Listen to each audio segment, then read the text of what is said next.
Ladies and gentlemen, once again, I would like to welcome you on board this flight of Dutch Aviation blog. This time a flight in the virtual skies on Aerofly FS 2020. It's a flight simulator on iOS. I've been having a lot of fun with it on the days that I am not flying. Fortunately enough, here in the Netherlands we're still allowed to fly VFR, albeit with some restrictions. For instance, we're only able to fly with one POB and household members. Not with others who are not living in the same house or apartment. So that's making it a bit more difficult to share the cost, but nonetheless I've been flying luckily at least once a month, so that's good. My personal goal is to fly at least once a week just to build some hours, but unfortunately that's not happening right now. So that's why I'm flying a lot on flight simulators, mainly on iOS, so on a tablet.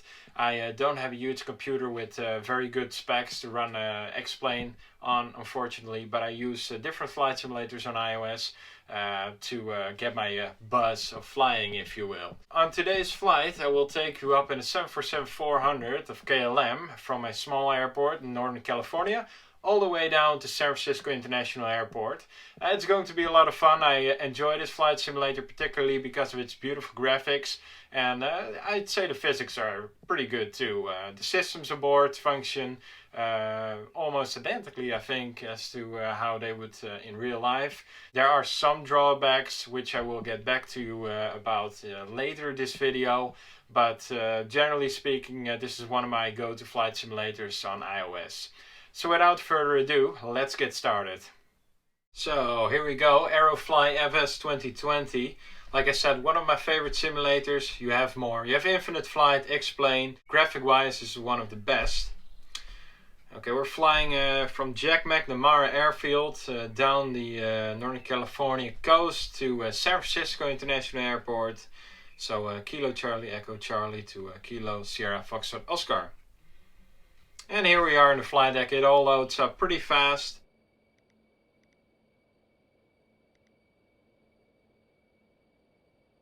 And as you can see, the modeling is done very nicely as well. The shading, the clouds, I mean, for iOS this is very beautifully done. And it runs pretty smooth. I mean, it all depends on your settings, how many clouds you put in.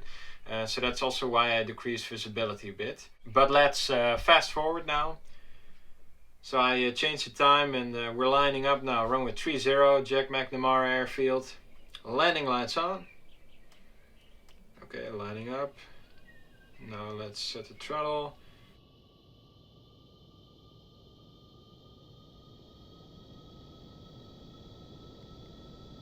And takeoff power set. Airspeed's alive. There's a bit of a crosswind here, so I'm putting opposite ailerons, and of course a bit of rudder to keep us on center line.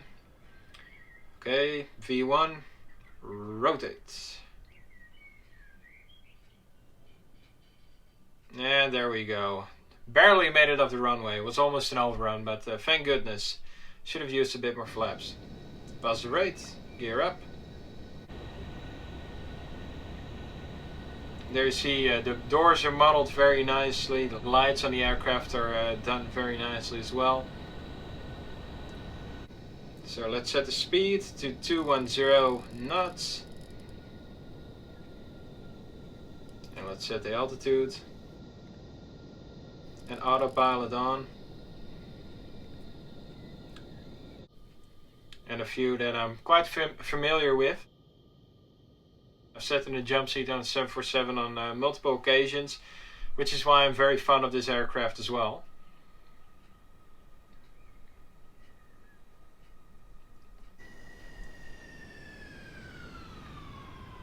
As you can see, the clouds are also done very nicely for iOS. It's yeah, it's definitely one of those apps that do that very well. As you can see, you can also check the systems aboard the aircraft. Hydraulics, the bleed system, pretty much everything you can think of. Almost all the buttons work.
So, speed brakes on flight intent. That means that we're now descending for our approach into San Francisco International Airport. Runway 28 left, an ILS approach this time.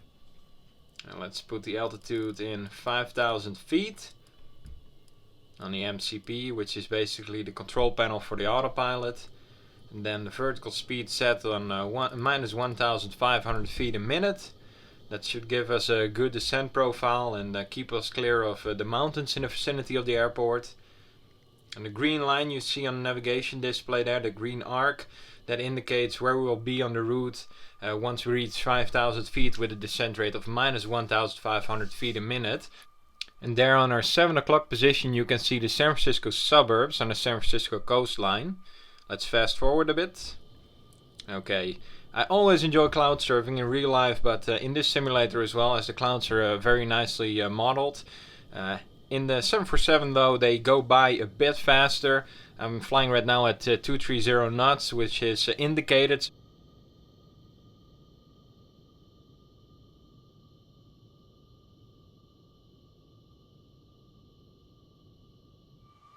And here we see the CF6 engines of GE. Very nicely modeled as well, and as I said before, there are the mountains. I was a bit conservative with planning the descent to not get a C-fit, of course, controlled flight into terrain. So we're making our way to the approach of runway 28 left. I'm going to be descending a bit more to 3,000 feet, and we should be around 3,000 feet once we are established on the localizer. And as you can see, we're now passing Silicon Valley. They even have the Apple headquarters in the game, so that's also pretty nice. You can do over some landmarks some pretty nice flyovers. And there we see the shadow over 747. As you can see, it's absolutely enormous. I mean, in a Cessna I wouldn't get a shadow like that this high up. But then again, it's a 747, and comparing a 747 to a Cessna is not really logical, I guess. So now we're turning for our approach on runway 28 left. Press the approach mode button. And we're established on a localizer and the glide slope, so that's good. Let's reduce the speed to 200 knots.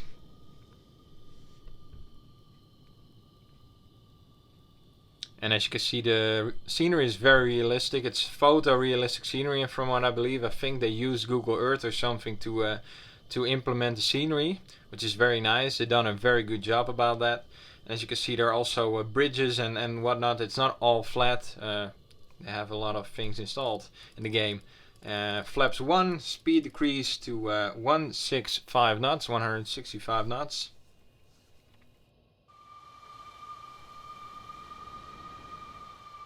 And there we go, the final approach phase of the flight. 100, 50, 40. Okay. 20. Throttle idle.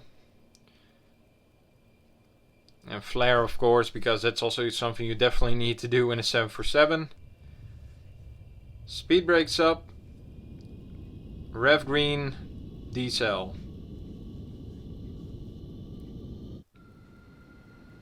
It was a bit of a late touchdown, but nonetheless, we touched down safely in San Francisco International Airport. Runway 28 left. Let's taxi to our gate.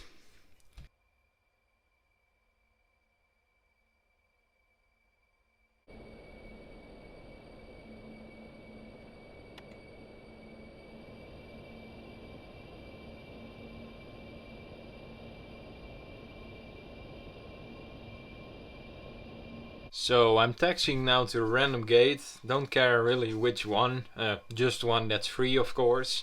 KLM usually parks their aircraft at the other side of the airfield. That's something I know. I've been there once. Might have changed though, I'm not quite sure. There are even some airlines which I've never heard of, probably don't even exist anymore. Of course, BA does exist. But I think that one was a Hawaiian airline, the one with the yellow. I'm not quite sure which one that was. If you know, please leave a comment down below. Cabin crew, disarm the slides. Okay, let's line up nicely with the gate so that we can at least get the boarding bridge onto the aircraft. Not that they moved.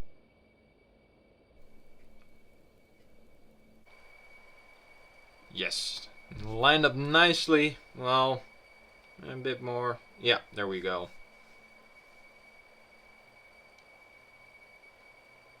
And there we are. Ladies and gentlemen, on behalf of the entire crew, we thank you for flying KLM, and we hope to see you aboard again very soon. So I hope you enjoyed your flight with me today. I certainly did. This is something I do on a regular basis. I fly the simulator almost daily. I have different simulators. I fly X-Plane as well, Infinite Flight. Like I said, I don't have a big computer with good specs. And I can imagine that some of you out there don't have that either.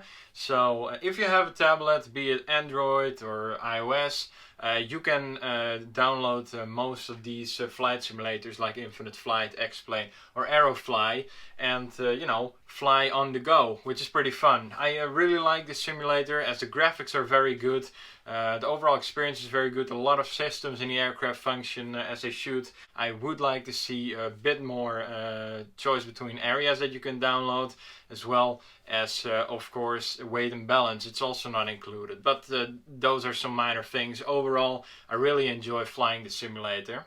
And I can imagine that pilots out there that are not allowed to fly at the moment wish to have similar experience. Well, of course, nothing beats real flying, but still, this is pretty nice to do once in a while as well. So links in the description. Side note, I'm not sponsored by Aerofly FS 2020. I just really like the simulator. If you do enjoy aviation related content, please consider subscribing to my channel, as well as liking this video. And don't forget to hit the notification bell, of course, because you won't miss out on any video I bring out. I'm a student pilot, my name is Niels, and I'm currently following a modular ATPL program. I just passed my PPL course, and I recently made a flight. My first flight as a licensed pilot. There's a video coming out about that flight. It was a pretty special flight, so stay tuned. Once again, thank you very much for choosing to fly with me today, and I hope to see you all aboard again in the near future. Bye bye.